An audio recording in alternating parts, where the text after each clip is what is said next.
বাংলাদেশের বহুল আলোচিত ও সমালোচিত আওয়ামী লীগ সাধারণ সম্পাদক ওবায়দুল কাদের প্রভাবশালী এ নেতা পালিয়ে না যাওয়ার ঘোষণা দিয়ে এতদিন কোথায় আত্মগোপনে ছিলেন তা নিয়ে আলোচনা যখন তুঙ্গে, তখন নিজে মিডিয়াতে কথা বললেন। তিনি জানান, ছাত্র জনতার অভ্যুত্থানে আওয়ামী লীগ সরকারের পতনের দিন ৫ ঘণ্টা বাথরুমে লুকিয়েছিলেন। ভারতীয় গণমাধ্যম দ্য ওয়ালের এক্সিকিউটিভ এডিটর অমল সরকারকে দেয়া এক সাক্ষাৎকারে এ কথা বলেন তিনি। শেখ হাসিনার পতনের পর লুকিয়ে থাকার ঘটনা বর্ণনা করে ওবায়দুল কাদের বলেন, এ বিষয়ে দেশে বিদেশে এবং ভারতবর্ষে সবার কাছে পরিষ্কার।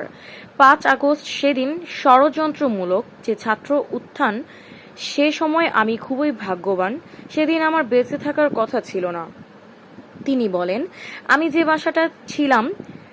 যে বাসাটায় ছিলাম তারা সে বাসাতেও হামলা করে। তারা জানতো না যে সেখানে আমি আছি। আমার বাসা তারা লুটপাট করেছে, কিন্তু যে বাসায় আমি গিয়ে আশ্রয় নিলাম সেখানে হামলা করবে আমি ভাবতে পারিনি। দেখলাম অনেক লোকজন ঢুকে পড়েছে, তারা ভাঙচুর ও লুটপাট করতে থাকে। আমি আমার স্ত্রী সহ বাথরুমে লুকিয়েছিলাম। অনেকক্ষণ ছিলাম, প্রায় ৫ ঘন্টা। তারপর একটা পর্যায়ে তারা বাথরুমের ভেতরে কমোড, বেসিন এগুলো লুটপাট করেছে। আমার ওয়াইফ বাথরুমের মুখে দাঁড়িয়ে বারবার সে বলছিল আমি অসুস্থ, এ কথা বলে তাদের ফিরিয়ে দিচ্ছে। একটা পর্যায়ে তারা বাথরুমে যেগুলো আছে সেগুলো লুট করার জন্য জোরপূর্বক প্রবেশের হুমকি দেয়। সেই সময় আমার ওয়াইফ জিজ্ঞাসা করলো কি করব। বললাম খুলে দাও। তারপর ৭-৮ জন ছেলে ঢুকলো, খুবই আক্রমণ দৃষ্টিভঙ্গি নিয়ে।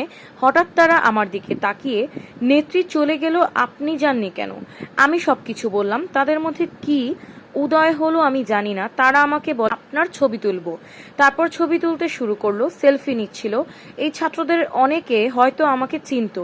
কি কারণে যে আক্রমণ মনোভাবটা ছিল সেটা নিমিষেই শীতল হয়ে গেল। এরপর একটা শার্ট, এদের ব্যাচ লাল পতাকা শোভিত ব্যাচ লাগিয়ে একটা মাস্ক মুখে দিয়ে আমাকে হাঁটতে হাঁটতে সংসদ এলাকা থেকে বড় রাস্তা গণভবন অভিমুখী রাস্তায় নিয়ে যান। ওখানে নিয়ে হঠাৎ করে কোথা থেকে একটা ট্যাক্সি আসে, একটা ইজি বাইক, সেটা খালিই ছিল। ওখানে গাড়ি ঘোড়া কিছুই ছিল না। হঠাৎ করে কেন যেন এসে পড়লো। হয়তো আমার ভাগ্য, এরা দুজনই আমাকে ও আমার ওয়াইফকে নিয়ে অটোতে উঠলো আর বলতে লাগলো, পথে তো অসংখ্য মানুষ, চেক আপ সব জায়গায়। বলতে লাগলো আমাদের চাচা চাচি অসুস্থ, হাসপাতালে নিচ্ছি, ডিস্টার্ব করবেন না। এই করে করে নিয়ে গেল অনেক দূর একটা জায়গায়। রাস্তায় অসংখ্য মানুষ ছিল। এরপর কোথায় ছিলেন এমন প্রশ্নের জবাবে ওবায়দুল কাদের বলেন, আমি বাংলাদেশেই ছিলাম ৩ মাসের মতো। আমার একটা উদ্দেশ্য ছিল ওখান থেকে কিছু করা যায় কিনা।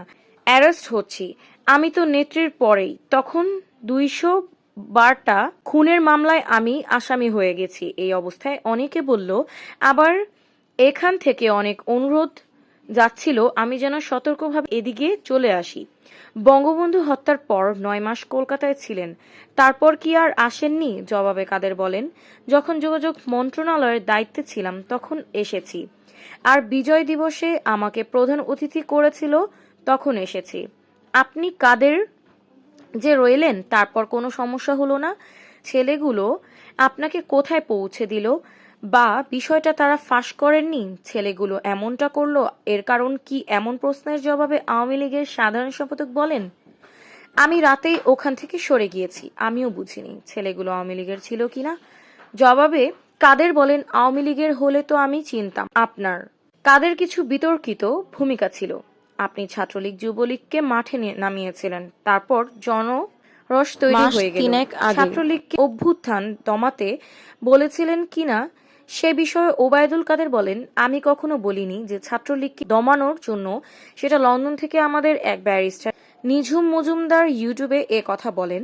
ও তখনকার ভিডিও নিয়ে সেটা প্রচার করেছে।